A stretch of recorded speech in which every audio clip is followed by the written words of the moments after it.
నమస్కారాలు. కృష్ణన్నకు జయభీములు. మిత్రులారా, ఇప్పుడు కూడా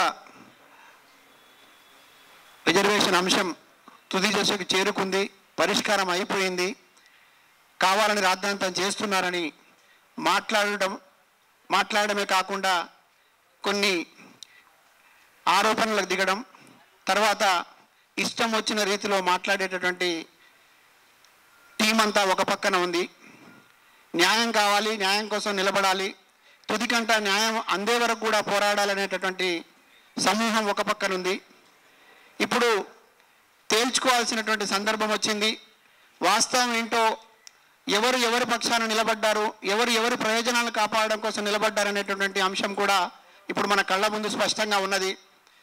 నేను ముఖ్యంగా ఎవరి కోసమైతే మందాకృష్ణ కొట్లాడుతున్నారో, పోరాడుతున్నారో, ఎవరి కోసమైతే తను 30 ఏళ్ళు త్యాగం చేశారో, ఎవరి కోసమైతే ఆయన నిలబడి ఉన్నాడో, ఇప్పటికీ అదే మాట మీద నిలబడి మళ్ళీ యుద్ధం చేయడానికి సిద్ధమవుతున్న తరుణం లోపల ముందుగా మాట ఇచ్చిన ప్రకారం ఇది అంతిమ దశకు చేరేంత వరకు, ఫలితాలు సాధించేంత వరకు వెన్నంటి ఉంటాం, కలిసి పోరాడతాం, ఐక్యతను చాటుతామని సందర్భంగా తెలియజేస్తూ విద్యార్థి లోకానికి ఒక విజ్ఞప్తి చేస్తా ఉన్నా.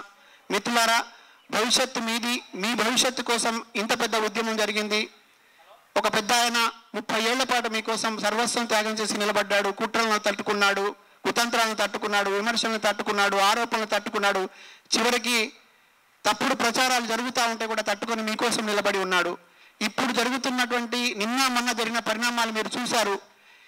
ఎవరి పక్షం ఉన్నారు, న్యాయం పక్షాన ఎవరు నిలబడ్డారు, మీరు ఎవరి పక్షాన నిలబడాలనే విషయం కూడా మీరు తేల్చుకోవాల్సి ఉన్నదని ఈ సందర్భంగా తెలియజేస్తూ, ఎవరైతే వ్యతిరేకంగా పనిచేస్తున్నారో వాళ్ళకు తగిన గుణపాఠం కూడా మీ ద్వారా జరగాలని నేను కోరుకుంటూ, మళ్ళీ చెప్తున్నాం, ఈ అంశం తుదికంటా చేరి సత్ఫలితాలు సాధించి ఎవరికైతే ఫలాలు అందాలో వాళ్ళకి అందేంత వరకు కూడా ఐక్యతను చాటుతాం, కలిసి సాగుతాం. మీ అందరి సహకారం కోరుతూ ఈ అవకాశం ఇచ్చినందుకు ఎంఆర్పిఎస్ అధ్యక్షుడికి కృతజ్ఞతలు తెలియజేస్తా ఉన్నా. Thank you.